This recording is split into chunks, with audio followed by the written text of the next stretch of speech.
You're tuning into Black and White Sports on YouTube. The no-holds-barred truth on sports. The main event starts now. I'm back. Rudrance for Black and White Sports. Well, a legendary soccer player, another legendary U.S. soccer player, Brandi Chastain, has come out and she is saying, oh my goodness, there looks like there is impending doom for the current U.S. women's soccer coach. Now, look, the soccer team, the U.S. women's national team, had to have some kind of a scapegoat. My goodness, it couldn't be chemistry issues. It couldn't have been Megan Rapinoe and all her BS that torpedoed this team. It couldn't be the fact that all the players were obsessed with everything except playing soccer. As we know, they were one of the favorites coming into the World Cup, and they got dispatched, trapdoored, let go, shot out of a rocket into space, and they are now gone after an absolute pathetic World Cup performance. Now, Brandi Chastain, in case you don't remember, she is a legendary soccer player that ran across the field and threw her shirt off and slid across in her sports bra. You can go out there and look. There are pictures everywhere, but, I mean, that's sort of her claim to fame, but my goodness, she was a legend on the field. Guys, I mean, we're talking about a member of the National Soccer Hall of Fame, multiple World Cups, two-time Olympic gold medalist, and she played for the United States national team from 88 through 2004, and I couldn't even believe it when I looked up Brandi Chastain. She's 55 years old now. My God, I thought she was I thought she was younger than me, to be honest with you, but no, she is 55 years old, and she has come out and she is saying this coach is in some trouble, most likely, and it looks like he's going to end up being the scapegoat here, and we kind of suspected he might be for this pathetic performance. I mean, they are finally getting Megan Rapinoe, a clear weak link, off this team, but I don't think it's going to matter. I think they're still going to nail him.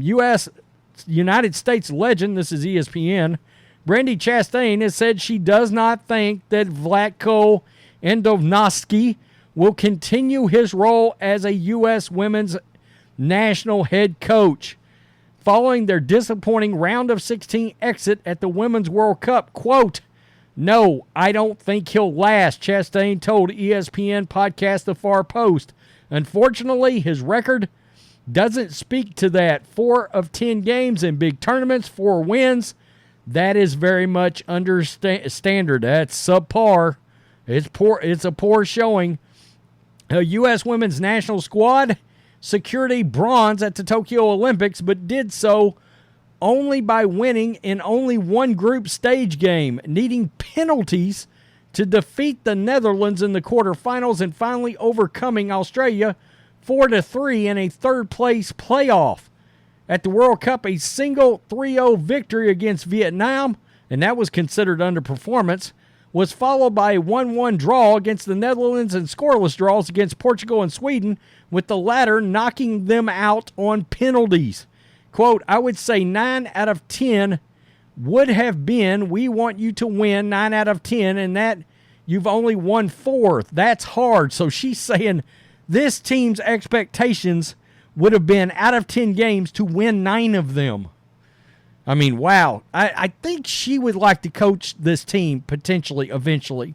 But I don't know that for sure. I know I saw something about it a while back. Coaches have a tough job. Believe me, I lived with a coach for 37 years, and live and die by your players. Absolutely. You hope that what you've given them is enough to influence the way that they make decisions and how they see the game and the success that they can have. But they're humans. We're all fallible. We make mistakes. Chastain questioned if this version of the U.S. women's national team had been prepared enough to be adaptable and fluid in the face of rapidly improving global women's football landscape.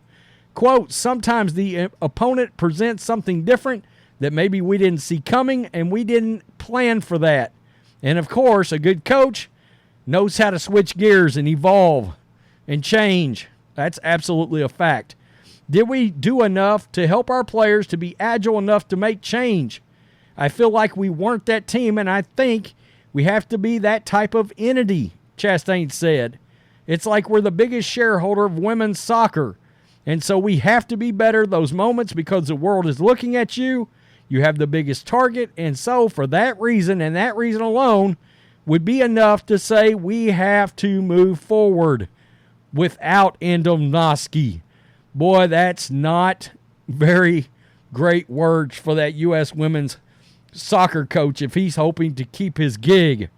Again, you have to wonder when so many of on that team seem to lack focus, seem to lack what needed to be concentrated on. We heard Carli Lloyd's comments.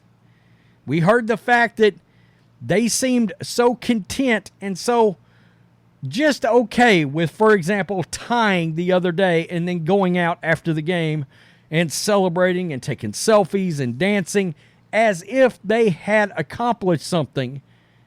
No, you had not. It was a tie. And then again, you barely got into the round of 16. It was a wooden goalpost that got you there, that saved your butts. It wasn't really the play on the field. We saw this team stand for the national anthem, but we didn't see them respect their country. And you have to wonder, if these players don't have that driving love for country, that leave it all out on the field for their country, they don't feel patriotic, then man, they certainly may not be the right players. And if he's not passing that along in his coaching, well, he may not be the right coach for that either, right? I mean, if I would come in and I'd be like, look, politics is not happening. It's not happening out here. If you're going to play for this team, you need to love this country. You absolutely do, because you're representing this country. So I think that's part of it. There's a drive and a want to go out and dominate for the red, white, and blue. That's all there is to it. And if you don't have that and your coach doesn't instill that, then what do? We know U.S. soccer legend Alexi Lalas came out, nailed this team as well. He agreed with Carli Lloyd, said, yeah, your criticism of them is absolutely warranted. It's absolutely valid. This team was a disaster. On a World Cup stage, we've got utterly drug and embarrassed. And Americans had just simply given up and tuned out on this team, not only because of the lack of drive and patriotism that this team showed, but what looked like a lack of skill on the field to be able to win the whole thing, or even act like they were going to be competitive to win the whole thing. I think that is probably the biggest problem outside of the political side of it, is it seemed that this team could not even really be competitive. And that's amongst the top teams. That's a concern when you can't even be competitive. Tell me what you think, Black and White Sports supporters. Peace. I'm out. Till next time. Thanks for watching the show. Be sure to like, comment, and subscribe. Be sure to tune in next time on Black and White Sports.